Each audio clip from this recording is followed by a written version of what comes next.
ইকুইফাইড সায়েন্সলৈ সকলোকে পুনৰবাৰ স্বাগতম জনাইছো। আজি আমি মৌলৰ পৰ্যাবৃত্ত শ্ৰেণী বিভাজনৰ শেষৰটো পাৰ্ট লৈ আহিছো। শেষৰটো পাৰ্ট মিন্স এনেকুৱা এইটো মানে পাৰ্টত আমি কি কি পঢ়িলো এবাৰ উনুকাই ল'ম, তাৰ লগতে আমি আমাৰ কুৱেশ্যন এনচাৰ কেইটামান আমি ডিছকাশ্যন কৰিম, তোমালোকক কৰিব দিম, জাষ্ট মই অকণমান বুজাই দিম। গতিকে আমি এই মৌলৰ পৰ্যাবৃত্ত শ্ৰেণী বিভাজন গোটেই চেপ্টাৰটোত একদম ফাৰ্ষ্টৰ পৰা কি কি পঢ়িছো যদি আমি চাবলৈ যাওঁ, একদম ফাৰ্ষ্টত আমি অধ্যয়ন কৰিছিলো ডোবাৰিনাৰৰ ট্ৰায়াড। ফাৰ্ষ্টত আমি পাইছিলো ডোবাৰিনাৰৰ ট্ৰায়াড। ডোবাৰিনাৰৰ ট্ৰায়াডত কি পাইছিলো যে ডোবাৰিনাৰে তিনিটা মৌলক পাৰমাণৱিক ভৰৰ বৰ্ধিত ক্ৰমত সজাই একোটা তেওঁ ট্ৰায়াড গঠন কৰিছিল। আৰু তেওঁ ট্ৰায়াডত তেওঁ কি কৈছিল যে প্ৰথমটো আৰু তৃতীয়টো মৌলৰ পাৰমাণৱিক ভৰৰ গড় মান প্ৰায় দ্বিতীয়টো মৌলৰ পাৰমাণৱিক ভৰৰ সমান বুলি কৈছিল। দ্বিতীয়তে আমি পাইছিলো নিউলেন্সৰ অষ্টসূত্ৰ। নিউলেন্সৰ অষ্টসূত্ৰ নিউলেন্সৰ অষ্টসূত্ৰটো কি আছিলে যে তেওঁ মৌলবিলাকক পাৰমাণৱিক ভৰৰ বৰ্ধিত ক্ৰমতে সজাইছিল। সজাই পেলাই তেওঁ কি পাইছিল, প্ৰত্যেকটো প্ৰথম মৌলৰ ধৰ্ম অষ্টম মৌলটোৰ লগত একে পাইছিল। আৰু তেওঁৰ এই মানে যিটো কথা, এই কথাটোক সংগীতৰ অষ্টস্বৰৰ লগত তুলনা কৰিছিল। সাৰে গামা পাধা নিচা, যেনেকে সাৰ পিছত 8 নম্বৰত এগেইন সা ৰিপিট হয়, সেই বস্তুটোৰ লগত তুলনা কৰিছিল। তৃতীয়তে আমি পাইছিলো মেণ্ডেলিভৰ পৰ্যাবৃত্ত তালিকা, যিটো আমাৰ কাৰণে চবতকে গুৰুত্বপূৰ্ণ আছিল এই তিনিওটাৰ ভিতৰত। মেণ্ডেলিভৰ পৰ্যাবৃত্ত তালিকা। মেণ্ডেলিভৰ পৰ্যাবৃত্ত তালিকাৰ সূত্ৰটো আছিলে কি যে মৌলবোৰৰ ধৰ্ম সিহঁতৰ পাৰমাণৱিক ভৰৰ পৰ্যায়ক্ৰমে সলনি হয়, এইটো আছিল সূত্ৰ। লগতে মেণ্ডেলিভৰ পৰ্যাবৃত্ত তালিকাখনত তেওঁ আধুনিক পৰ্যাবৃত্ত তালিকাৰ নিচিনাই এখন মানে তালিকাত সজাবলৈ চেষ্টা কৰিছিল। লগতে মেণ্ডেলিভৰ পৰ্যাবৃত্ত তালিকাত তেওঁ অক্সাইড আৰু হাইড্ৰাইড বিলাকক এনেকে ভাগ ভাগ কৰি বৰ্গবিলাকত দেখাই দিছিল কি কি সংকেত হ'ব পাৰে।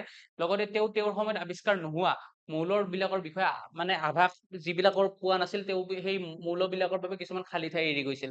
আৰু তেওঁৰ সময়ত আৱিষ্কাৰ নোহোৱা কিছুমান মৌলক যিবিলাক মৌলৰ লগত ধৰ্ম সেম হ'ব বুলি অনুমান কৰিছিল, তেওঁ একা শব্দৰে লিখি গৈছিল, যেনে একা বৰণ, একা চিলিকন, একা এলুমিনিয়াম, এনেকে। ঠিক আছে।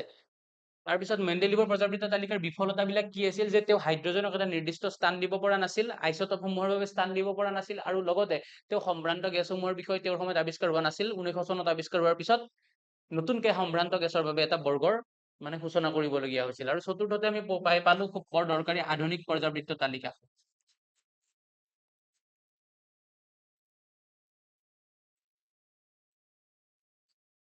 আধুনিক পৰ্যাবৃত্ত তালিকাত নতুনকে ক'বলগীয়া একো নাই, 7টা পৰ্যায় আছে, 18টা বৰ্গ আছে।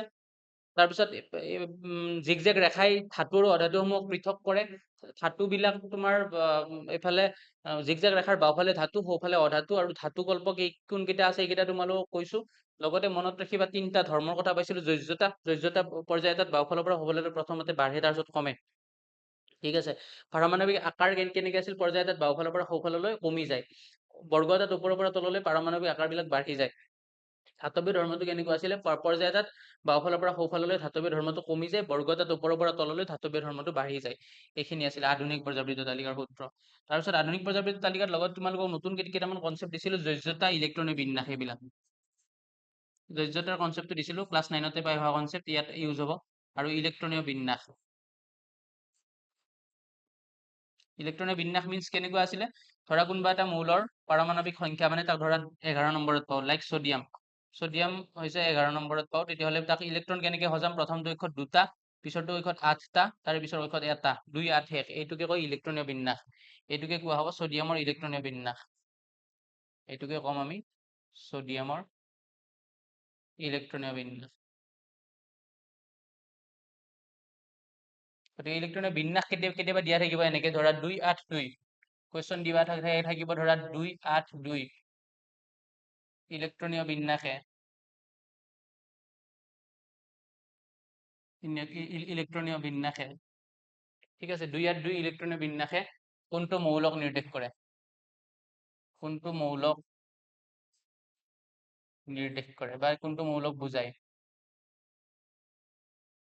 অপশ্যন দিলে ধৰা নিয়ন, সোডিয়াম, মেগনেছিয়াম এণ্ড এলুমিনিয়াম। তেতিয়াহ'লে তুমি জানিব লাগিল যে 2 8 2 মানে গোটেইকেইটা যোগ কৰি দিয়ে। ইলেক্ট্ৰনিক বিন্যাস থাকিলে 2 8 2 যোগ 8 যোগ 2, 8 10 12, 12 নম্বৰত কোন থাকিব, hydrogen, helium, lithium, beryllium, boron, carbon, nitrogen, oxygen, fluorine, neon, sodium, magnesium. That means আমাৰ শুদ্ধ উত্তৰ হ'ব অপশ্যন নম্বৰ চি, মেগনেছিয়াম। ঠিক আছে, এনেকে আমি কৰিব লাগিব। এতিয়া আমি আজি প্ৰশ্নাৱলীলৈকে গৈছো, একদম শেষত আমি প্ৰশ্নাৱলী কি পাইছিলো, ওকে, আমি প্ৰশ্নাৱলী পাইছিলো যে আধুনিক পৰ্যাবৃত্ত তালিকাত থকা আসোঁৱাহসমূহ কিদৰে দূৰ কৰি আধুনিক পৰ্যাবৃত্ত তালিকাই মেণ্ডেলিভৰ পৰ্যাবৃত্ত তালিকাৰ আসোঁৱাহসমূহ কিদৰে দূৰ কৰিছিল। মেণ্ডেলিভৰ পৰ্যাবৃত্ত তালিকাত যিবিলাক আসোঁৱাহ আছিল, আধুনিক পৰ্যাবৃত্ত তালিকাই কেনেকে দূৰ কৰিছিল যে তেওঁৰ সময়ত আৱিষ্কাৰ নোহোৱা মৌলবিলাকৰ বাবে মেণ্ডেলিভে কিছুমান খালী ঠাই এৰি গৈছিল। আধুনিক পৰ্যাবৃত্ত তালিকাৰ সময়ছোৱাত সেই মৌলবিলাক আৱিষ্কাৰ হ'ল আৰু তাক ভালদৰে তাৰ স্থানসমূহত বহাই দিব পাৰিছিল। সেইটো এটা কথা। 2 নম্বৰ কথা, সম্ভ্ৰান্ত গেছসমূহ মেণ্ডেলিভৰ সময়ত আৱিষ্কাৰ হোৱা নাছিল, কিন্তু আধুনিক পৰ্যাবৃত্ত তালিকাখনত সম্ভ্ৰান্ত গেছক এটা 18 নং বৰ্গত এটা বেলেগকে বৰ্গ দিয়া হৈছে, এনেকে লিখিব পাৰিবা তোমালোকে, ঠিক আছে।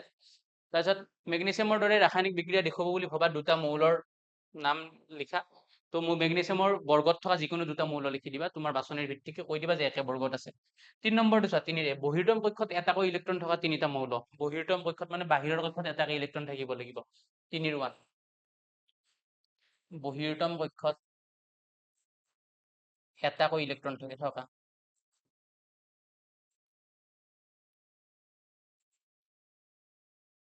তো বহিৰ্তম কক্ষত এটাকৈ ইলেক্ট্ৰন থকা, প্ৰথমতে আমি এটা ইলেক্ট্ৰনৰ কথাই কৈছো, ধৰা এইটো কোনো হ'ব হাইড্ৰজেন, ঠিক আছে। প্ৰথম কক্ষত দুটা, বাহিৰ্তম কক্ষত এটা, এইটো হৈ যাব আমাৰ তিনিটা ইলেক্ট্ৰন থকা মানে লিথিয়াম। তাৰপিছত প্ৰথমটো কক্ষত দুটা, তাৰপিছত 8টা, বাহিৰ্তম কক্ষত এটা, that means 2 8 10 10 1 11, that means sodium. হৈ গ'ল, এনেকে তোমালোকে কৰিবা, বুজি পাইছা। ছেকেণ্ডটো কি দিছে চোৱা, বহিৰ্তম কক্ষত দুটাকৈ ইলেক্ট্ৰন থকা দুটা মৌল। অফক'ৰ্চ পাৰিবা, দুটাকৈ ইলেক্ট্ৰন ধৰা, দুটাকৈ ইলেক্ট্ৰন হিলিয়ামৰ আছে।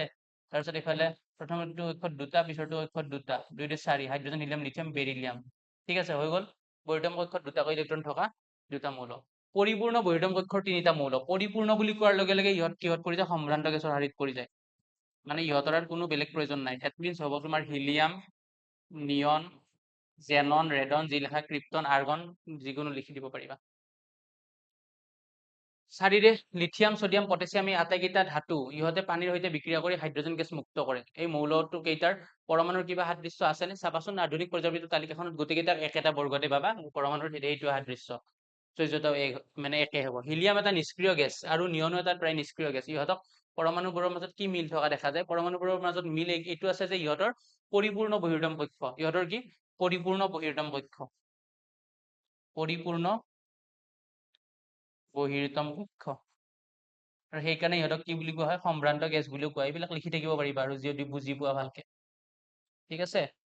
আধুনিক পৰ্যাবৃত্ত তালিকাত থকা প্ৰথম 10টা মৌলৰ ভিতৰত কোনকেইটা ধাতু, এইফালে তুমি হাইড্ৰজেনক নধৰিবা, এইফালে হিলিয়ামক নধৰিবা, এইফালে চোৱা বাকী লিথিয়াম, এইফালে যে গৈ hydrogen, helium, lithium, beryllium, boron, carbon কলৈকে আছে, জিগজেগ পোৱালৈকে। বৰন বৰণলৈকেতো ধাতু গল্প আহি যাব, ঠিক আছে। গতিকে তালিকাখন চাই ল'বা কোন কোন আছে, ঠিক আছে। পৰ্যাবৃত্ত তালিকাত স্থান বিবেচনা কৰি আটাইতকৈ বেছি ধাতৱ ধৰ্মী, তো গম পালা, এইফালে পৰা এইফালে গ'লে ধাতৱী ধৰ্মটো কমে আৰু ওপৰৰ পৰা তললৈ আহিলে বাঢ়ে। তো এইকেইটা চাই পেলাই পৰ্যাবৃত্ত তালিকাখন চাই কোনটো বেছি ধাতৱ ধৰ্মী উলিয়াই ল'বা। হৈ গৈছে, নেক্সট কুৱেশ্যন। MCQ এটা পাৰিবা, এইটোতো দেখাতে গম পাই MgCl2 হ'ব। এই 1 2 চাই ল'বা, ঠিক আছে। MCQ তাৰ সময় খৰচ নাথাকো, এইকেইটা কিতাপৰ MCQ। ইলেক্ট্ৰন পূৰ্ণ দুটা কক্ষ, ইলেক্ট্ৰন পূৰ্ণ মানে এটা মৌলৰ দুটা ইলেক্ট্ৰন দুটা কক্ষ থাকিব বুলি কৈছে, দুয়োটাত ইলেক্ট্ৰন সম্পূৰ্ণ হৈ থাকিব বুলি কৈছে। মানে প্ৰথমটো দুটা, পিছৰটোত সম্পূৰ্ণ হৈ থাকিব লাগিলে 2 3 4 5 6 7 8, 10 নম্বৰত কোন, hydrogen, helium, lithium, beryllium, boron, carbon, nitrogen, oxygen, fluorine, neon. Electron পূৰ্ণ দুটা কক্ষ কাৰ আছে, নিয়নৰ আছে, ঠিক আছে। 2 8 2 কাৰ থাকিব, 2 8 2 ইলেক্ট্ৰনিক বিন্যাস, 8 10 10 10 12, দ্যাট মিনছ মেগনেছিয়াম। যোজক কক্ষত 4টা ইলেক্ট্ৰনেৰে সৈতে মুঠ 3টা কক্ষ, মানে প্ৰথমটোত মুঠ 3টা কক্ষ থাকিব বুলি কৈছে। যোজক মানে বাহিৰৰ কক্ষ, 1 2 3 4। যদি বাহিৰৰ কক্ষত 4টা থাকে, এই গোটেইকেইটা ফিল আপ হৈ থাকিব লাগিব, 4 5 6 7 8, এইটো দুটা, 8 10 10 10 4 14, 14 নম্বৰত কোন থাকিব চোৱা, 14 নম্বৰত কোন আছিল, পৰ্যাবৃত্ত তালিকাখনত দৰকাৰ হ'লে চাই লোৱা, 14 নম্বৰত কোন আছিলে, 14 নম্বৰত কোন আছিলে, 14 নম্বৰত তোমাৰ ছডিয়াম 11, মেগনেছিয়াম 12, এলুমিনিয়াম, চিলিকন। তেতিয়াহ'লে 14 নম্বৰত কোন থাকিব, চিলিকন। উত্তৰ হ'ব আমাৰ চিলিকন, ঠিক আছে। 14 নম্বৰত আমাৰ কোন থাকিব, চিলিকন, এইটো হ'ব আমাৰ চিলিকন। যোজক কক্ষত 3টা ইলেক্ট্ৰনৰ সংখ্যা সৈতে মুঠ 2টা কক্ষ। যোজক কক্ষত 3টা ইলেক্ট্ৰন, মানে বাহিৰৰ কক্ষত এইবাৰ 3টা ইলেক্ট্ৰন, ঠিক আছে। টোটেল 2টা কক্ষ দিছে, বাহিৰৰ কক্ষত 3টা ইলেক্ট্ৰন, প্ৰথমটো কক্ষত তেতিয়াহ'লে ফিল আপ হ'ব লাগিব, 3 5 5 নম্বৰত বৰন আহিব, উত্তৰ হ'ব আমাৰ বৰন। দ্বিতীয় কক্ষত প্ৰথম কক্ষৰ দুগুণ ইলেক্ট্ৰন, দ্বিতীয় কক্ষ মানে কক্ষ থাকিব দুটা, প্ৰথম কক্ষতটো মেক্সিমাম দুটা থাকিব, তেতিয়াহ'লে তাৰ দুগুণ থাকিলে 1 2 3 4, 4 6 নম্বৰত কোন আহিব, কাৰ্বন। এইটোৰ উত্তৰ হৈ যাব কাৰ্বন, বুজি পাইছানে? গতিকে তোমালোকে চাৰিটো চোৱা, পৰ্যাবৃত্ত তালিকাত বৰণৰ সৈতে একেটা স্তম্ভতে থকা মৌলবোৰৰ কি কি সাধাৰণ ধৰ্ম আছে, বৰণৰ লগত কোন কোন আছে তোমালোকে চাই ল'বা। তাৰ কি সাধাৰণ ধৰ্ম আছে অকণমান পৰীক্ষা কৰিলে ওলাই যাব। পৰ্যাবৃত্ত তালিকাত চেম কুৱেশ্যন, এইবাৰ ওপৰতো বৰণ দিছে, এইবাৰ ফ্লুৰিন দিছে, ঠিক আছে। নেক্সট চোৱা 5-ৰ এই মৌল ইলেক্ট্ৰনীয় বিন্যাস এটা দিছে 287, 287 মৌলটো কি সুধিছে, গতিকে যোগ কৰি দিয়া, 8 + 10 ইয়াতে 17, 17 কাৰ, 17 হৈছে ক্লৰিনৰ, গতিকে মৌলটো হ'ব ক্লৰিন, ঠিক আছে। 5-ৰ আমি সলভ কৰি দিওঁ। তাৰপিছত তলৰ মৌলবোৰৰ সৈতে ৰাসায়নিক সাদৃশ্য থাকিব। অফক'ৰ্চ তোমালোকে স্তম্ভকেইটা চাইলে গম পাই যাবা, বা পৰ্যায়কেইটা যিটো সুধিছে গম পাই যাবা কোনকেইটা চেম থাকিব, ঠিক আছে। নাইট্ৰজেনৰ লগত মষ্ট প্ৰবেবলি ফচফৰাছ থাকিব নেকি একে, চাই ল'বা দেই কোনটো বৰ্গত আছে। দেট মিনছ ইয়াত ধাতু অধাতু আছে, ধাতু অধাতু কোনটো, এই ধাতু নে অধাতু, 16 বৰ্গ আৰু 17 নং বৰ্গ চাই ল'বা, 16টো নম্বৰ বৰ্গ আৰু 17 নম্বৰ বৰ্গ। 17কটো হেল'জেন বুলিও কয়, গতিকে ইয়াৰ ওপৰত মই সময় খৰচ কৰি নাথাকো। তাৰপিছৰ কুৱেশ্যন এইটো, নাইট্ৰজেন পাৰমাণৱিক সংখ্যা 7, ফচফৰাছৰ হৈছে 15। পৰ্যাবৃত্ত তালিকাত 15 বৰ্গত থাকে। এই মৌল দুটাৰ ইলেক্ট্ৰনিক বিন্যাস লিখা। অফক'ৰ্চ লিখা, নাইট্ৰজেন 7 নম্বৰত থাকে, নাইট্ৰজেন। তেতিয়াহ'লে ইলেক্ট্ৰনিক বিন্যাস কি হ'ব, প্ৰথমটো কক্ষত 2টা, পিছৰটো কক্ষত 5টা ইলেক্ট্ৰন, এইটো হ'ব ইলেক্ট্ৰনিক বিন্যাস। ফচফৰাছ থাকিব তোমাৰ 15 নম্বৰত। ফচফৰাছৰ ইলেক্ট্ৰনিক বিন্যাস কিমান হ'ব, প্ৰথমটো কক্ষত 2টা, তাৰপিছত 8টা, তাৰপিছত 5টা, এইটো হ'ব ইলেক্ট্ৰনিক বিন্যাস। কোনটো বেছি বিদ্যুৎ ঋণাত্মক আৰু কিয়? বিদ্যুৎ ঋণাত্মকতাৰ কনচেপ্টটো হ'ল কি, যেতিয়াই তুমি বাওঁফালৰ পৰা সোঁফাললৈ যাবা বিদ্যুৎ ঋণাত্মকতা বাঢ়ি যায়, আৰু ওপৰৰ পৰা তললৈ যেতিয়া আহিবা বিদ্যুৎ ঋণাত্মকতা কমি যায়। তেতিয়াহ'লে তোমালোকে চোৱা, পৰ্যায় এটাত যদি বাওঁফালৰ পৰা সোঁফাললৈ যোৱা বিদ্যুৎ ঋণাত্মকতা বাঢ়ি যায়, ওপৰৰ পৰা তললৈ আহিলে কমি যায়। তেতিয়াহ'লে নাইট্ৰজেন আৰু ফচফৰাছ ক'ত আছে চোৱা, দেট মিনছ নাইট্ৰজেনৰ তলত ফচফৰাছ, গতিকে নাইট্ৰজেন আৰু ফচফৰাছ। মই অলপ আগতে ক'লো, যেতিয়া পৰ্যায় এটাত বাওঁফালৰ পৰা সোঁফাললৈ আহিবা বিদ্যুৎ ঋণাত্মকতা বাঢ়ি যাব, আৰু যেতিয়া ওপৰৰ পৰা তললৈ আহিবা বিদ্যুৎ ঋণাত্মকতা কমি যাব। তেতিয়াহ'লে তোমালোকে ভালকে লক্ষ্য কৰা, নাইট্ৰজেন আৰু ফচফৰাছ, তাৰে ওপৰত কোন আছে, ওপৰত আছে নাইট্ৰজেন, ফচফৰাছ আছে তলত। দেট মিনছ নাইট্ৰজেন ফচফৰাছতকৈ বেছি বিদ্যুৎ ঋণাত্মক হ'ব, ঠিক আছে।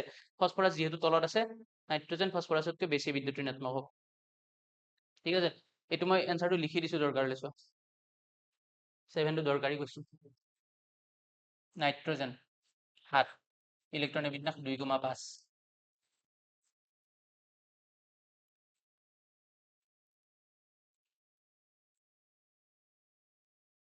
ফচফৰাছ 15, ইলেক্ট্ৰনিক বিন্যাস 2, 8, 5। ইহঁতৰ নাইট্ৰজেন ফচফৰাছতকৈ বেছি বিদ্যুৎ ঋণাত্মক,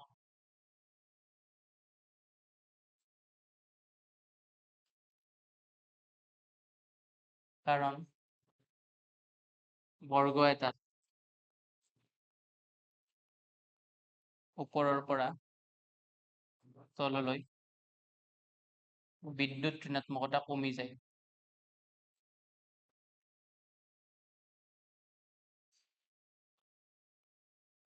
ঠিক আছে, স্ক্ৰীনশ্বট লৈ লোৱা, অথবা লিখিব লগা আছে যদি লিখি লোৱা, দৰকাৰী প্ৰশ্নৰ কাৰণে লিখি দিছো। আহিছে আগতে এবাৰ দেই। পৰমাণু এটাৰ ইলেক্ট্ৰনীয় বিন্যাস আধুনিক পৰ্যাবৃত্ত তালিকাৰ স্থানৰ সৈতে কিদৰে জড়িত? কিদৰে জড়িত মানে যিটো স্থানত আছে, ধৰা 8 নম্বৰ স্থানত আছে, 9 নম্বৰ স্থানত আছে, দেট মিনছ মানে কি হ'ব, মানে বাঢ়ি গৈ থাকিব, ঠিক আছে। ধৰা 7 নম্বৰ স্থানত থকা 7 নম্বৰ সংখ্যাত পোৱা মৌলটো, তাৰ ইলেক্ট্ৰনিক বিন্যাস 2,5 হ'ব, 8 নম্বৰত 2,6 হ'ব, দেট মিনছ ইলেক্ট্ৰন বাঢ়ি যাব, ইলেক্ট্ৰনিক বিন্যাসটো সেইমতে বদলি যাব, ঠিক আছে। এই কথাখিনি বুজাই লিখিবা, আৰু এইখিনি কথাই দিছে। দেন তোমাৰ আধুনিক পৰ্যাবৃত্ত তালিকাত কেলছিয়াম পাৰমাণৱিক সংখ্যা 20, 12, 19, 21 আৰু 38 পাৰমাণৱিক সংখ্যা বিশিষ্ট মৌলকেইটাৰ পৰিবেষ্টিত থাকে, ঠিক আছে। এইকেইটাৰ কাৰ কাৰ ভৌতিক আৰু ৰাসায়নিক ধৰ্মসমূহ কেলছিয়ামৰ সৈতে মিলে, তুমি চাবা একেটা বৰ্গত কোন কোন আছে, সেইকেইটাৰ মিলিব, ঠিক আছে। 10 নম্বৰ চোৱা, মেণ্ডেলিভৰ পৰ্যাবৃত্ত তালিকা আৰু আধুনিক পৰ্যাবৃত্ত তালিকাৰ মৌলৰ শ্ৰেণী বিভাজনৰ তুলনা কৰা। মেণ্ডেলিভৰ আৰু আধুনিক পৰ্যাবৃত্ত তালিকা কোনখন বেছি সফল? অফক'ৰ্চ আধুনিক পৰ্যাবৃত্ত তালিকা সফল। মেণ্ডেলিভৰখনত বেছি মৌল আৱিষ্কাৰ হোৱা নাছিল তেওঁৰ সময়ত, গতিকে আধুনিক পৰ্যাবৃত্ত তালিকাখনত যি মৌল আৱিষ্কাৰ হোৱা নাছিল গোটেইখিনি ভৰাই দিয়া হৈছে। মেণ্ডেলিভৰ পৰ্যাবৃত্ত তালিকাত সম্ভ্ৰান্ত গেছৰ বাবে কোনো ধৰণৰ নিৰ্দিষ্ট বৰ্গ নাছিল, কিন্তু আধুনিক পৰ্যাবৃত্ত তালিকাত সম্ভ্ৰান্ত গেছৰ বাবে 18 নং বৰ্গত এটা নিৰ্দিষ্ট সিহঁতক বৰ্গ দিয়া হৈছে। গতিকে মেণ্ডেলিভৰ পৰ্যাবৃত্ত তালিকাতকৈ আধুনিক পৰ্যাবৃত্ত তালিকা সফল, এই কথাখিনি আছে। আৰু মেণ্ডেলিভৰ পৰ্যাবৃত্ত তালিকাৰ সূত্ৰটো আছিল, মৌলবোৰৰ ধৰ্ম সিহঁতৰ পাৰমাণৱিক ভৰৰ পৰ্যায়ক্ৰমে সলনি হয়। কিন্তু আধুনিক পৰ্যাবৃত্ত তালিকাৰ সূত্ৰটো হ'ল, মৌলবোৰৰ ধৰ্ম সিহঁতৰ পাৰমাণৱিক সংখ্যাৰ পৰ্যায়ক্ৰমে সলনি হয়। এইকেইটা হ'ল নৰ্মেল সূত্ৰ। এতিয়া আছিলে এইখিনি চেপ্টাৰত ইমানখিনি, ইয়াতকে বেছি আৰু তোমালোকে মাথা মাৰিব নালাগে। ইয়াৰ পাছত তোমালোকে যদি আমাৰ পেইড ক্লাছ বিলাকত জইন হোৱা বা আমাৰ পেইড কৰ্চ বিলাক আৰম্ভ হ'ব লাগে এইবিলাকত জইন হোৱা, তেতিয়াহ'লে এই চেপ্টাৰ বিলাকৰ চোৱা পৰীক্ষাত কেৱল ডাইৰেক্ট কুৱেশ্যন বিলাক নাহে, ইয়াতকে বেছি অলপ জটিলকে MCQ বিলাক দিয়ে, MCQ দিব বা অলপ ভাবিব লগা কুৱেশ্যন দিব, অলপ হাই লেভেল থিংকিঙৰ কুৱেশ্যন। সেইবিলাকৰ লগত যদি মানে পৰিচিত হ'ব বিচাৰা, আমাৰ যিবিলাক কৰ্চ থাকে সেইবিলাকত তোমালোকে জইন হ'ব বিচাৰা, তেতিয়াহ'লে তলত যে নাম্বাৰ দেখি আছে তাত কণ্টেক্ট কৰি তোমালোকে সুধিবা যে ক্লাছ 9-10ৰ কৰ্চ বিলাকৰ মানে আমি কেনেকে এই কৰ্চ বিলাক ল'ব পাৰিম, দেন তোমালোকক খুব ধুনীয়াকে জনাই দিয়া হ'ব। ঠিক আছে, তলত দুটা নাম্বাৰ দিয়া আছে, যিকোনো এটা নাম্বাৰ তোমালোকে সুধি পেলাই ইয়াৰ খবৰ ল'ব পাৰিবা। গতিকে আধুনিক পৰ্যাবৃত্ত তালিকাৰ শেষৰ সৈতে কুৱেশ্যন এণ্ড এনচাৰ ডিছকাছ কৰিলো। মেণ্ডেলিভৰ, ডোবাৰিনাৰ, নিউলেন্স গোটেইখিনি শেষ হ'ল। Chapter number 5 is complete. Chapter 5 is complete. ঠিক আছে, কমপ্লিট হৈ গ'ল ইয়াতে। গতিকে ইয়াৰ পাছত আমি মোষ্ট প্ৰবেবলি মই ভাবি আছো তোমালোকক 1 নম্বৰ হৈ গ'ল পোহৰ প্ৰতিফলন হৈ গ'ল, ৰাসায়নিক বিক্ৰিয়া আৰু সমীকৰণ হৈ গ'ল, মৌলৰ পৰ্যাবৃত্ত শ্ৰেণী বিভাজন হৈ গ'ল। 3টা চেপ্টাৰ আমি অলৰেডি শেষ কৰিলো। ইয়াৰ পিছত মই ভাবি আছো তোমালোকক এচিড ক্ষাৰক লৱণ নামৰ এটা চেপ্টাৰ আছে, এইটো চেপ্টাৰ ষ্টাৰ্ট কৰিম। অথবা এইটো যদি নকৰো কিবা কাৰণত বিদ্যুৎ বুলি এটা চেপ্টাৰ আছে, বিদ্যুৎ বা মানুহৰ চকুৰ বাৰেবৰণীয়া পৃথিৱী বুলি চেপ্টাৰ এটা আছে। এই দুটাৰ ভিতৰত মই যিকোনো এটা ষ্টাৰ্ট কৰিম। তেতিয়াহ'লে তোমালোকে কমেণ্ট ছেকশ্যনত জনাবাচোন তোমালোকক এতিয়া কোনটো চেপ্টাৰ লাগিব, মানে নেক্সট তোমালোকক কোনটো চেপ্টাৰ লাগিব কমেণ্টত এবাৰ জনাই দিবা। ঠিক আছে, ভিডিঅ'টো আৰম্ভণিৰ পৰা শেষলৈ চোৱাৰ বাবে তোমালোকক অশেষ ধন্যবাদ। যিয়ে এতিয়াও আমাৰ চেনেলটো ছাবস্ক্ৰাইব কৰা নাই, অনুগ্ৰহ কৰি ছাবস্ক্ৰাইব কৰি ল'বা। আৰু যিয়ে এতিয়াও মানে আমাৰ চেনেলটোৰ কথা লগৰ বন্ধু বান্ধৱীক জনোৱা নাই, কাইণ্ডলি এবাৰ শ্বেয়াৰ কৰি দিয়া আমাৰ ভিডিঅ'কেইটা। তেওঁলোকে যেতিয়া পাব, বেছি অডিয়েন্সৰ মাজত ক্লাছ কৰি আমাৰে ভাল লাগিব। ভালকে থাকিবা, ভালকে পঢ়িবা, স্বাস্থ্যৰ যত্ন ল'বা। আগন্তুক ক্লাছত এনেদৰে লগ পোৱাৰ পূৰ্ণ প্ৰতিশ্ৰুতিৰে শেষত মোৰ শ্লোগানটোৰ সৈতে সামৰিছো, একেলগে শিকিম, একেলগে যুঁজিম আৰু একেলগে জিকিম। ধন্যবাদ। চাই থাকিবা ই কুহি বাট চাইন্স।